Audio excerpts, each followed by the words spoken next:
नमस्कार. मालिकेच्या आजच्या भागामध्ये आपल्याला पाहायला मिळणार आहे की काव्या इकडे आता मानिनीकडे आलेली आहे. कारण काव्या ही नंदिनी बनून घरातल्या सगळ्यांची काळजी घेणार आहे. मानिनीच्या रूममध्ये नंदिनीला तर यायला परमिशन नाहीये. विक्रमने सांगितले तू यायचं नाहीस. मग काव्या आता नंदिनी बनून तिथं आले आणि मानिनीची काळजी घेते. तर काव्या जेव्हा तिथं आलेली असते तेव्हा ती मानिनीला म्हणते की आता ना आपल्याला विचार करणं गरजेचं आहे. तेव्हा मानिनी म्हणत असते, अगं काव्या, तुला माहिती आहे का, नंदिनी ना भोळी आहे ग, आणि तिचा जो चांगुलपणा आहे ना त्याचा लोक फायदा घेतात. तेव्हा काव्या म्हणू लागते की हे बघा काकू, मला काय वाटतंय माहिती आहे का मानिनी काकू, की नंदिनी ताई भोळी असली तरी काव्या खमकी आहे, आणि आता ही खमकी काव्या सगळ्यांना दाखवून देणार आहे ते म्हणजे काय आहे ते. अशा पद्धतीने बोलणं सुरू झालेलं आहे. आणि त्याचबरोबर इकडे या सगळ्या गोष्टी सुरू असतात. तेव्हा मात्र आता हिला वसुंधराला फोन आलेला असतो, तो त्या दीपकचा, आणि दीपक म्हणालेला असतो की शक्यच नाही नंदिनी स्वतःला प्रूव्ह करणं. आता इकडे काव्या नंदिनी दोघीही देवाच्या समोर उभ्या असतात आणि तिथे वसुआत्या असते, आणि वसुआत्या म्हणत असते की आता बघूया कशी नंदिनी स्वतःला प्रूव्ह करते, कारण तिच्याकडचा पुरावा तर खोटा ठरलेला आहे, त्यामुळं ती स्वतःला प्रूव्ह करू शकणार नाही. अशा पद्धतीने बोलणं चाललेलं असतं. आणि तेव्हा मात्र काव्या म्हणत असते की का का स्वतःला प्रूव्ह करू शकणार नाही, आहे ना, आम्ही आहोत सगळेजण, आणि दाखवून देईल की नक्की पुरावा काय असतो ते, आणि कळेल तुम्हाला तुम्ही काय चुकलेले आहात ते. अशा पद्धतीने बोलणं चाललेलं असतं. आणि इकडे आता काव्याही म्हणते की आम्ही दोघी मिळून आता सगळे पुरावे तुमच्या समोर आणू, आणि नक्की तुम्ही काय गोंधळ घातलेला आहे ना ते सुद्धा तुमच्या सर्वांच्या समोर आणल्याशिवाय मी शांत राहणार नाही. अशा पद्धतीने काव्या बोलत असते. तर आजच्या भागाच्या रिव्ह्यूला आपण सुरुवात करूया. चॅनलवरती नवीन असाल तर चॅनलला सबस्क्राईब करा, व्हिडिओला लाईक करा. तुमचा लाईक हा आमच्यासाठी लाख मोलाचा आहे. तर ज्या वेळेस या सर्व गोष्टी घडत असतात त्याच वेळी इकडे विक्रम म्हणत असतो की नाही, तू माझ्याशी बोलायचंच नाहीये, तू ना तिची बाजू घेतेस ना, ते बाजू घेणं पहिलं बंद कर, असा विक्रम बोलत असतो. तेव्हा मात्र इकडे मानिनी म्हणत असते, मी कसली बाजू घेते, मी काय केलेलं आहे, तुम्ही काय बोलताय, तुम्हाला कळतंय का, अहो तुम्ही चुकताय, अहो वसुताईचं चुकलेलं असू शकतं, तुम्ही असं कसं म्हणू शकता की वसुताईंचं चुकलेलं नाहीये, तुम्ही जरा विचार करा बरं, तुम्हाला कळत नाहीये का, तुम्ही जे काय वागताय जे काय बोलताय त्याचा परिणाम काय होतोय, त्याच्यामुळं घरातलं वातावरण काय होतंय, या गोष्टींचा जरा विचार करा. आणि त्या दोघांचंही भांडण चाललेलं असतं. त्याच वेळी इकडे रम्या आणि वसुआत्या म्हणत असतात की काय आहे, रम्या म्हणते हे भांडण आपल्याच घरात चाललंय ना आई. तेव्हा रम्याला वसू म्हणत असते की हो, कारण ताईचं चुकलेलं नाहीये, ताई विचारली जाते, ताईची बाजू घेतली जाते, म्हणजे हे भांडण आपल्याच घरात चाललेलं आहे. अशा पद्धतीने बोलणं चाललेलं असतं. तेव्हा मात्र रम्या म्हणत असते की खरंच आई, म्हणजे मला कळतच नाहीये की हे सगळं काय घडतंय, म्हणजे मजा येते, खरंच भारी वाटतंय खूप हे सगळं बघून, पण मला ना तुला काहीतरी विचारायचंय. तेव्हा मात्र वसुआत्या म्हणत असते म्हणजे, तेव्हा वसुआत्या म्हणते की अगं हे सगळं ना त्या दिवशी रक्षाबंधनच्या वेळेस झालं ना त्याच्यामुळे झालेलं आहे, कारण तेव्हा ना मी विक्रमला हे केलं, तुला माहिती आहे का विक्रम भोळा आहे ग, म्हणून तर मी बिनधास्तपणे हे घर हा बिझनेस त्याच्या ताब्यात दिलेला आहे, कारण काळजी करायची काहीच गरज नाहीये, असं ती बोलत असते. पण इकडे ती म्हणत असते की तुला माहिती आहे का, पार्थ आपल्या बाजूने असायला पाहिजे होता, पार्थ अजूनही आपल्या बाजूने आलेला नाही. तेव्हा रम्या म्हणत असते होईल ग. तेव्हा वसुही म्हणत असते जाऊ दे. रम्याचं म्हणणं असतं की विक्रम मामा आपल्या बाजूने आलाय ना, ही गोष्ट खूप मोठी आपल्यासाठी, त्यामुळं अजिबात काळजी करायची गरज नाही. हे सगळं बोलणं चाललेलं असतं. आणि तेव्हा मात्र इकडे रम्या म्हणत असते पण हे सगळं तू कसं केलंस, मला कळत नाहीये की या सगळ्या गोष्टी कशा घडवून आणलेल्या आहेत. तेव्हा मात्र रम्याला ती सांगू लागते, तुला माहिती आहे का रक्षाबंधन होतं ना, मग त्या दिवशी मी रडायचं नाटक केलं, त्याला म्हणलं की मला असं वाटलं की तूही माझ्याकडून राखी बांधून घेणार नाहीस. तेव्हा मात्र विक्रम म्हणाला की मी का असं करेन, मी घेणार ना तुझ्याकडून राखी बांधून, असं विक्रमने मला सांगितलं. आणि त्याचबरोबर त्याने माझ्याकडून राखी बांधून घेतली. मग त्याने मला विचारलं की ओवाळणीमध्ये ताई तुला काय हवंय. तेव्हा आम्ही सांगितलं की माझ्यावर जो विश्वास दाखवलेला आहे ना, तो विश्वास कधीच ढळू देऊ नकोस, कधीच कमी पडू देऊ नको, माझ्यावरचा विश्वास असाच राहू दे. अशा पद्धतीने मी त्याच्याशी बोलले. आणि मग तोच रक्षाबंधनचं जे गिफ्ट मला मिळालंय ना, त्याच्यामुळे हे सगळं शक्य आहे. अशा पद्धतीने दोघींचं बोलणं चाललेलं असतं. आणि त्यासोबतच दोघीही बोलत असतात. तेव्हा वसुआत्या म्हणत असते की चला आता आपल्याला बाहेर जाऊन बघितलं पाहिजे ना, आणखी आगीत तेल ओतलं पाहिजे, म्हणजे तेच गाई आगीत अश्रू ओतले पाहिजेत, असं इकडे ही वसूला रम्या बोलत असते. म्हणजे इतक्या बिनलाजी निर्लज्ज ह्या बायका आहेत, त्यांना मात्र जराही लाज वाटत नाही की आपण जे काय करतोय, आपल्यामुळं हा जो काय त्रास होतोय घरातल्यांना, या कोणत्याच गोष्टीची जाणीव त्यांना नसते. त्यांना फक्त त्यांचा स्वार्थ पडलेला आहे. का तर म्हणे या घरामध्ये नंदिनीला उद्ध्वस्त करायचं आहे. आता नंदिनीला उद्ध्वस्त करून यांचं काय भलं होणार आहे? कारण नंदिनी ऑलरेडी जीवासोबत लग्न करून आलेली आहे. त्यांच्या लाईफमधले प्रॉब्लेम त्यांची ती दोघं फेस करत आहेत. पण यांना मात्र आता नंदिनी आणि काव्या या दोघींना उद्ध्वस्त करायचंय. का तर म्हणे त्यांच्या बापाने त्रास दिलाय. पण यांना हे लक्षात येत नाहीये की नंदिनी आणि काव्या जर दोघी एकत्र आल्या तर भल्या भल्यांची वाट लावू शकतात. ही गोष्ट मात्र ह्या चांगलेपणाने विसरलेल्या आहेत. पण इथे मात्र आता नंदिनी आणि काव्या कशी वाट लावणार ते मात्र पाहण्यासारखं आहे प्रेक्षकांनो. तर इकडे वसुआत्या म्हणत असते की चल आता आपल्याला गेलं पाहिजे, आपल्याला तिथे जाऊन आपलं विक्टिम कार्ड ओपन केलं पाहिजे, तरच मजा येणार आहे ना या भांडणाला. असं म्हणत दोघी जणी दुसऱ्याच्या भांडणावर हसत असतात आणि आता खाली जाऊन आगीत तेल ओतायचं आहे म्हणून खुशी झालेले असतात. त्यांना जराही लाज वाटत नसते की ज्या घरात आपण खातोय, ज्या घरात आपण राहतोय, तिथल्याच माणसांची ज्यांनी एवढं आपल्याला प्रेम दिलं, ह्या रम्याला जराही लाज वाटत नाहीये की आईसारखी बापासारखी माया केलेली आहे त्या दोघांमध्ये भांडणं लावताना तिला जराही तिथे जाणवत नाहीये की आपण काहीतरी चुकतोय. ही गोष्ट तिच्या लक्षातच येत नाही. तिला फक्त एवढंच माहिती आहे की आता जाऊन आपल्याला इथे भांडणं लावायची आहेत आणि तेच काम त्या दोघी जणी करणार असतात. तर इकडे मात्र आता पाहायला मिळतं ते दोघी जणी हसत असतात आणि आता निघालेले असतात. का तर म्हणे तिथे जाऊन आपल्याला मजा घ्यायची आहे. खाली मात्र जोर जोरात भांडणं लागलेले असतात. विक्रम म्हणत असतो की का तुला कळत नाहीये? अगं ताईचं चुकलेलं नाहीये. मी सांगितलं होतं का नंदिनीला माझ्यासाठी पोहे बनवायला? मग तिने माझ्यासाठी पोहे का बनवले? नाही बनवायचं माझ्यासाठी काय? तिला बनवायचंय ना, तिला तुझ्याबद्दल वाटतं ना, बास तिने तुझ्याबद्दल करावं, माझ्याबद्दल काहीही करायची गरज नाही. अशा पद्धतीने बोलणं चाललेलं असतं. आणि तेव्हा मात्र मानिनी म्हणत असते बाद झालं. अहो तुमची वसुताई कधीतरी चुकू शकते, या गोष्टीवर का तुमचा विश्वास बसत नाहीये? मानिनी पण वारंवार तेच बोलण्याचा प्रयत्न करत असते. विक्रम म्हणत असतो की अगं वसुताईचं नाही चुकलेलं, अगं तुला कळत नाहीये का नंदिनीचं चुकलंय, वसुताईवरती नंदिनीने आरोप केलेत. मानिनी म्हणत असते नंदिनी चुकूच शकत नाही. आणि असं म्हणत दोघांचं जोर जोरात भांडण लागलेलं असतं. तेवढ्यात वसु तिथे येते आणि म्हणते अरे विक्रम, मानिनी काय चाललंय तुमचं?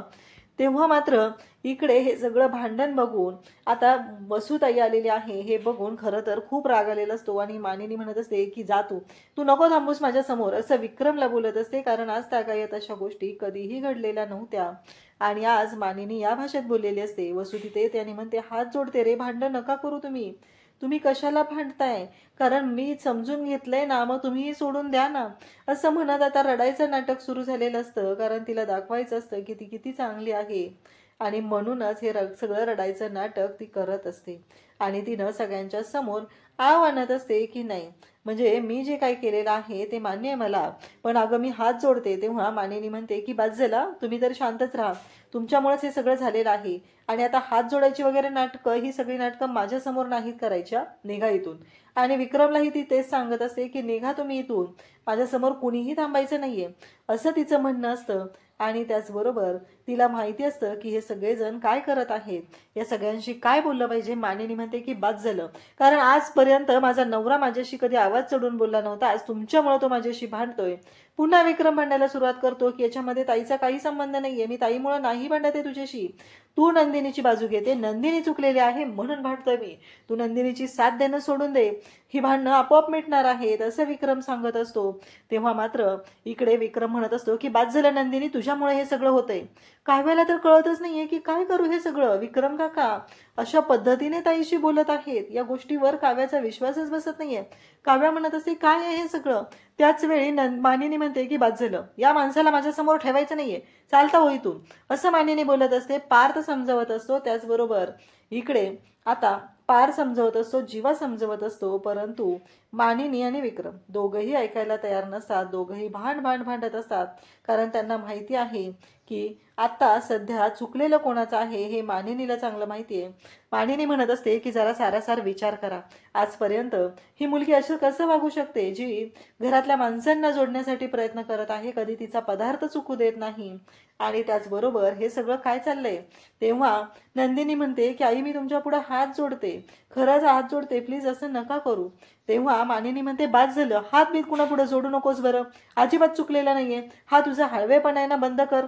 असं म्हणत मानिनी नंदिनीला बोलत असते.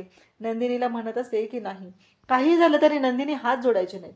आणि मानिनीला अक्षरशः ह्या सगळ्या टेन्शनमुळे चक्कर येते आणि मानिनी कोसळणार असते. त्याचवेळी नंदिनी पार्थ दोघंही तिथं समोर जातात आणि तिला मदत करतात, तिला सावरतात. आणि मग जीवा आणि त्याचबरोबर पार्थ मानिनीला रूममध्ये घेऊन चाललेले असतात. तेव्हा मात्र नंदिनी सुद्धा त्यांच्याबरोबर येत असते. तर विक्रम म्हणत असतो की तू येऊ नकोस, तू अजिबात मागे यायची गरज नाही, तू आमच्या मागे यायचं नाहीस, आम्ही बघून घेऊ, तू आमच्या रूममध्ये यायचंच नाहीये, अशा भाषेमध्ये विक्रम बोलत असतो. तेव्हा मात्र इकडे आता नंदिनीला धक्का बसतो. नंदिनीला कळत नाहीये की आईला एवढा त्रास होतोय आणि मी जायचं नाहीये, असं नंदिनीचं म्हणणं असतं. विक्रम भयानक चिडलेला असतो आणि नंदिनीच्या डोळ्यात पाणी आलेलं असतं. विक्रम म्हणत असतो, बघितलं ना, आज तिला तुझा विचार करून करून चक्कर आलेले आहे, तिला काही कळत नाहीये, हे सगळं तुझ्यामुळं घडतंय, या सगळ्याला जबाबदार तू आहेस, असं म्हणत विक्रमने सरळ सरळ आता नंदिनीवरती आरोप केलेले आहेत आणि नंदिनीला सांगितलेलं आहे की हे तुझ्यामुळं झालेलं आहे. तेव्हा मात्र नंदिनीला खूप वाईट वाटतं, कारण नंदिनीला माहिती आहे तिची अजिबात चूक झालेली नाहीये, तरीही तिला या सगळ्या गोष्टी भोगाव्या लागत आहेत, सहन कराव्या लागत आहेत. आणि जर आपण या पद्धतीने विचार करत राहिलो तर त्याचा त्रासही आपल्यालाच होत आहे. तेव्हा काव्या नंदिनीला जवळ घेते आणि ही मूर्ख रम्या जी आहे ती अक्षरशः हसायला लागलेली असते. ती म्हणत असते की बघितलं का, कसं आहे माहितीये का, जा जा रूममध्ये घेऊन जा, कसं आहे लवकरच या घराबाहेर जायची तयारी तुम्हाला दोघींनाही करावी लागणार आहे, कारण या घरावरती हे माझं घर आहे, हे आमचं घर आहे आणि या घरामध्ये आमचंच राज्य चालणार आहे. तेव्हा काव्याला खूप राग आलेला असतो. काव्या जी आहे ती खूप छान पद्धतीने अक्षरशः इकडे तिचा माज उतरवायला चाललेली असते, पण तिला थांबवलं जातं, तिच्याशी चुकीच्या पद्धतीने वागलं जातं. हे माहिती असूनही आता तिला थांबवलेलं असतं. आणि त्यासोबतच इकडे पाहायला मिळतं ते म्हणजे की रम्या जी आहे ती जास्त माज आल्यासारखी वागत असते. रम्याला खरंच माज आलेला असतो, ही गोष्ट तेवढीच सरळ आहे. पण ह्या रम्याचा माज उतरवायला आता नंदिनीच हवी असते. परंतु काव्या नंदिनीला घेऊन येते, नंदिनीला आत घेऊन येते आणि नंदिनीला म्हणत असते की ताई, तू का थांबवलंस मला, का थांबवलंस, कशासाठी थांबवलं, मी करत होते ना सगळं मॅनेज, मग का थांबवलेलं आहे, हे सगळं बोलणं चाललेलं असतं. आणि तेव्हा मात्र इकडे पाहायला मिळतं नंदिनी म्हणते की अगं काव्या शांत हो, मला माहिती आहे कधीतरी तू नंदिनी हो ना, गरजेचं आहे ते तुला नंदिनी होणं, असं काव्या सांगू लागते. आणि तेव्हा मात्र नंदिनी म्हणत असते, म्हणजे काय गरजेचं आहे नंदिनी होणं, काय करायचंय सांग ना. अगं त्यांचं चुकलेलं आहे, त्यांना त्या गोष्टीची जाणीव झाली पाहिजे आणि तू मला त्यांना काहीच बोलू देत नाहीये, हे कसं शक्य आहे, असं बोलणं चाललेलं असतं. आणि तेव्हा मात्र इकडे पाहायला मिळतं की नंदिनी म्हणत असते की मला माहिती आहे काय झालेलं आहे, या सगळ्या गोष्टी मला माहिती आहेत. आणि त्याचबरोबर इकडे पाहायला मिळतं ते म्हणजे नंदिनी म्हणत असते की काव्या, माहिती आहे मला आत्ता सध्या गरजेचं काय आहे तेही मला माहिती आहे, परंतु आता सध्या आपण या सगळ्या गोष्टी अशा पद्धतीने करूया. नंदिनी म्हणते की हे बघ, माझी पद्धत वापरायची आणि ॲक्शन मात्र तुझी असणार आहे, तुझ्या ॲक्शननुसार या सगळ्या गोष्टी आपल्याला करायच्या आहेत. हे बोलणं चालू झालेलं असतं. आणि तेव्हा मात्र इकडे नंदिनी बोलत असते. नंदिनी म्हणत असते की काव्या, माहिती आहे मला, सगळं माहिती आहे, काय करायचं आहे ते सगळं माहिती आहे. आणि त्याचबरोबर इकडे नंदिनी समजवत असते, ती सांगत असते की काहीही झालं तरीही आत्ता आपण या सर्व गोष्टी ज्या आहेत त्या आपल्या पद्धतीने करूया. काव्या म्हणते की ठीक आहे.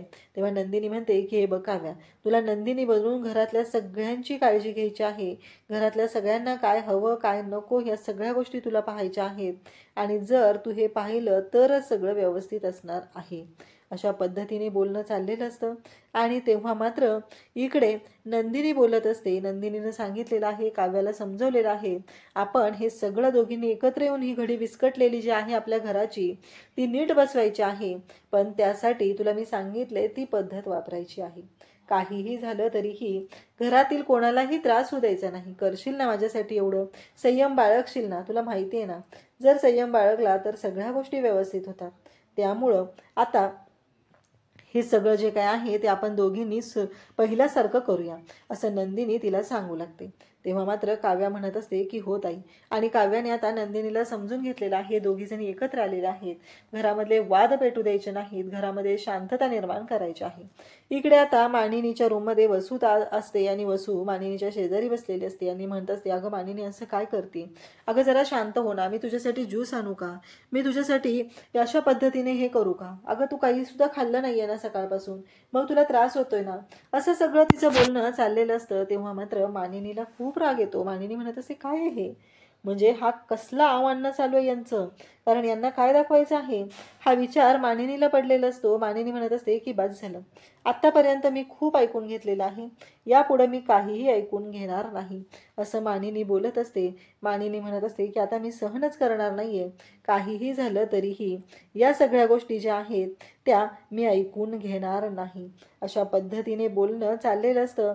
आणि तेव्हा मात्र इकडे पाहायला मिळतं ते वेगळंच असतं. कारण काहीही झालं तरीही ज्या गोष्टी घडत असतात त्या मात्र आता भयानक पद्धतीने चाललेल्या असतात. मानिनीला खूप राग येतो. मानिनीला असं वाटत असतं की का का आली ही बाई? कशासाठी आली? कशासाठी चाललंय हे सगळं? हा प्रश्न मानिनीला पडलेला असतो. आणि मानिनी म्हणत असते की जा इथून तुम्ही, मला नाही बोलायचंय, मी सांगितलंय ना मला नाही बोलायचंय तुमच्याशी, असं मानिनी बोलत असते. आणि मग विक्रमला पुन्हा राग येतो. विक्रम म्हणतो, जा ताई, मी बघतो तिला काय हवं नको ते, तू जा, तू आराम कर जा. आता ह्या मानिनीला नाही तर ह्या वसूला आरामाची गरज आहे. बिचारीचे गुडघे किती दुखत आहेत माहिती आहे ना तुम्हाला. कारण तिनं आराम नाही केला तर आता गुडघे फुटून त्यातला खराच मेंदू बाहेर येईल की काय तिचा. पण इकडे मानिनीच्या बाबतीत जो काही गोंधळ झालेला असतो तो सगळा मानिनीला माहिती आहे. वसुआत्याने हे सगळं केलेलं आहे. आज माझा नवरा माझ्याशी असा वागत आहे, याला जबाबदार फक्त आणि फक्त वसू आहे, हे तिला माहिती आहे. आणि मग मानिनी म्हणत असते की बाद झालं, का तुम्हाला असं वाटतंय? तेव्हा तो म्हणतो की पोहे खाऊन घे. तेव्हा ती म्हणते की नकोय मला ते बेचव पोहे, दाणे घातलेले आहेत ते तुमच्यासाठी घातलेले आहेत, ते मला नको आहेत. तेव्हा तो म्हणतो, अगं आपल्या नंदिनीने एवढे प्रेमाने बनवलेत. तेव्हा मानिनी बोलायला सुरुवात करते, बोललात ना तुम्हीही, आपल्या नंदिनीने प्रेमाने बनवलेले आहेत. मग का तुम्हाला असं वाटतं की नंदिनी चुकू शकते? जी पदार्थ बिघडू देत नाही ती नंदिनी कशी चुकू शकेल? का तुमच्या लक्षात येत नाहीये? असं आता इकडे बोलत असते ती, म्हणजे मानिनी समजून सांगत असते. मग विक्रम शांत होतो. मग तू कोणाच्या हातून खाणार आहे? तुला माझ्या हातून नाही खायचं का? तेव्हा इकडे काव्य येते आणि काव्या म्हणू लागते की हो, माझ्या हातून खाणार आहेत त्या, असं म्हणत तिने प्लेट आणलेली असते आणि मानिनीला खाऊ घालायला आलेली असते. काव्य आणि पार दोघंही आलेले असतात. कारण नंदिनीने सांगितलेलं आहे की काव्या, तुला ही घरातली परिस्थिती सांभाळून घ्यायची आहे. आणि म्हणूनच त्या दोघीही नंदिनीने सांगितल्या पद्धतीने काव्या तिथं आलेली असते. इकडे आता नंदिनीला खूप वाईट वाटत असतं. नंदिनीला रडू येत असतं. कारण ॲनिव्हर्सरीचे ते जे फोटो आहेत ते फोटो पाहून अक्षरशः नंदिनी रडत असते. ती म्हणत असते की नाही, मला कळत नाहीये की आईबाबांच्या आयुष्यात आमच्या दोघांमुळं, माझ्यामुळं ह्या कटू आठवणी आलेल्या आहेत, याला जबाबदार कोण आहे?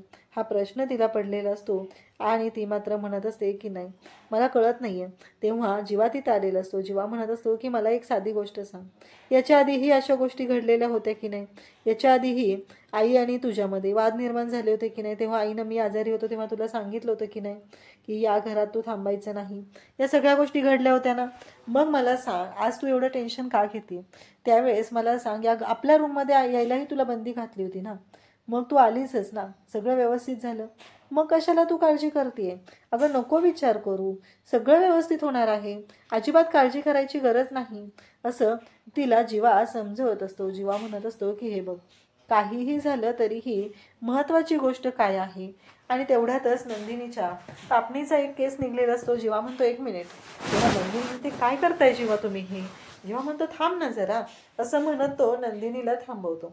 आणि तो कापणीचा केस घेतो आणि नंदिनीच्या हातावर देतो आणि म्हणतो की विष माग आणि फुंकर मार, असं तो नंदिनीला सांगू लागतो. आता जीवाने सांगितलेलं आहे त्यामुळं नंदिनीला फुंकर मारायला सांगितलेले असते. आणि नंदिनीच्या चेहऱ्यावर जी स्माईल आलेली असते ती मात्र पाहण्यासारखी असते. म्हणजे नंदिनीने तिथे फुंकर मारलेली असते. आणि त्याच वेळी नंदिनीला तो म्हणत असतो, बघितलंस ना, आता तुला बरं वाटतंय की नाही? आता अजिबात काळजी करायची गरज नाही, अशा पद्धतीने जीवा नंदिनीशी बोललेला असतो. जीवा खूप छान पद्धतीने परिस्थिती हँडल करत आहे. त्याला माहिती आहे नंदिनी किती संयमी आहे, ही गोष्ट सुद्धा त्याला माहिती आहे. आणि म्हणूनच तर हे सगळं बोलणं चाललेलं असतं आणि जीवा तिला समजवत असतो. नंदिनीला तो म्हणत असतो की काळजी करू नको, सगळ्या गोष्टी व्यवस्थित होणार आहेत, अजिबात काळजी करायची गरज नाही, असं त्याचं समजवणं असतं. आणि त्याचबरोबर इकडे नंदिनी म्हणत असते, पण तुम्हाला असं वाटतंय, तुम्हाला एवढी खात्री आहे? तेव्हा जीवा सांगतो की हो, मला खात्री आहे, म्हणून तर मी तुला बोलत आहे ना. आणि त्याचबरोबर इकडे पाहायला मिळतं ते म्हणजे नंदिनी आणि जीवा दोघंही अगदी छान पद्धतीनं ही परिस्थिती हँडल करण्याचा प्रयत्न करत असतात. कारण त्यांना दोघांनाही माहिती आहे की आपल्या घरातलं जे वातावरण आहे ते व्यवस्थित करण्यासाठी आपल्यालाच एकत्र येणं गरजेचं आहे, हे त्यांच्या लक्षात आलेलं असतं. म्हणून तर त्या दोघांनी एकत्र येऊन आणि मग तो म्हणतो की मग आता आईजवळ कोण आहे? तेव्हा नंदिनी म्हणते, काळजी करू नका, आता आईंजवळ अशी व्यक्ती आहे की सगळं व्यवस्थित करणार आहे आणि होईल सगळं व्यवस्थित, अजिबात काळजी करायची गरज नाही. अशा पद्धतीने बोलणं चाललेलं असतं. तेव्हा मात्र नंदिनी आणि जीवा दोघंही बोलत असतात. नंदिनीला माहिती आहे की काव्या तिथे गेली म्हणजे सगळ्या गोष्टी सुरळीत होणार आहेत. आता उद्याच्या भागात आपल्याला पाहायला मिळतं की काव्या आणि मानिनी बोलत असतात. काव्याला मानिनी म्हणत असते की नंदिनीचा तो हळवेपणा आहे ना, तो कमी झाला पाहिजे ग, त्याचा त्रास होतो तिला, लोक बघितलं ना कसा गैरफायदा घेतात, भोळी ग नंदिनी, तिला कळत नाहीये. आणि काव्या म्हणते की बरोबर आहे काकू, बरोबर आहे तुमचं, ताईचा हळवेपणा कमी झाला पाहिजे आणि आता माझा खमकेपणा दाखवण्याची वेळ आलेली आहे, असं काव्या बोलत असते. तेव्हा मात्र इकडे मानिनी म्हणत असते म्हणजे, तेव्हा मानिनीला ती सांगू लागते की हो, आता मी माझा खमकेपणा दाखवणार आहे आणि सत्य सर्वांच्या समोर आणणार आहे.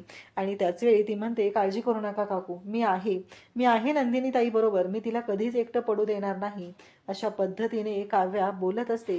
इकडे दीपकने आता फोन केलेला असतो आणि तो वसूला म्हणत असतो की काही झालं तरीही ती नंदिनी स्वतःला सिद्ध करू शकणार नाही, कारण तिनं चूक केलेली आहे आणि त्या चुकीची शिक्षा तिला भोगावी लागणारच आहे. अशा पद्धतीने त्या दीपकचं बोलणं चाललेलं असतं. आता नंदिनी आणि काव्या दोघीही देवाच्या पुढे असतात, दिवा लावत असतात. आणि आता या वसू आत्याच्या अंगात जरा जास्तच मस्ती आली आहे आणि ती तिथे येते आणि म्हणते की कसं प्रूव्ह करणार आहे, तुझा पुरावा तर खोटा निघलाय ना.